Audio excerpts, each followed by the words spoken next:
ಖಾಸಗಿ ಶಾಲಾ ಮತ್ತು ಕೆಎಸ್ಆರ್ಟಿಸಿ ಬಸ್ ನಡುವೆ ನಡೆದ ಭೀಕರ ರಸ್ತೆ ಅಪಘಾತದಲ್ಲಿ 3 ಮಕ್ಕಳ ಕಾಲು ತುಂಡಾಗಿ 2 ಮಕ್ಕಳು ಸಾವನ್ನಪ್ಪಿದ್ದಾರೆ.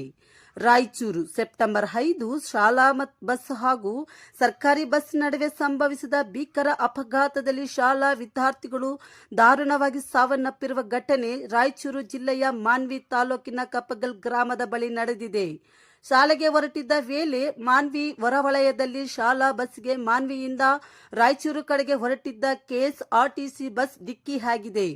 ಈ ಘಟನೆಯಲ್ಲಿ 2 ವಿದ್ಯಾರ್ಥಿಗಳು ಸ್ಥಳದಲ್ಲೇ ಸಾವನ್ನಪ್ಪಿರುತ್ತಾರೆ. ಸಮರ್ಥ 7 ವರ್ಷದ ಹಾಗೂ ಶ್ರೀಕಾಂತ್ 12 ವರ್ಷದ ಮೃತ ವಿದ್ಯಾರ್ಥಿಗಳೆಂದು ಗುರುತಿಸಲಾಗಿದೆ. ಈ ಘಟನೆಯಲ್ಲಿ 32 ವಿದ್ಯಾರ್ಥಿಗಳು ಗಾಯಗೊಂಡಿದ್ದಾರೆ. ಸದ್ಯ ಗಾಯಾಳುಗಳು 32ರ ಪೈಕಿ 18 ಗಾಯಾಳುಗಳಿಗೆ ರಿಮ್ಸ್ ಆಸ್ಪತ್ರೆಯಲ್ಲಿ ಮತ್ತು 14 ವಿದ್ಯಾರ್ಥಿಗಳಿಗೆ ರಾಯಚೂರಿನ ಖಾಸಗಿ ಆಸ್ಪತ್ರೆಯಲ್ಲಿ ಚಿಕಿತ್ಸೆ ನೀಡಲಾಗುತ್ತಿದೆ.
ನಿರಂತರ ಸುದ್ದಿಗಾಗಿ ಹುಬ್ಳಿ ಧಾರವಾಡ ನ್ಯೂಸ್ ಅನ್ನು ವೀಕ್ಷಿಸಿ.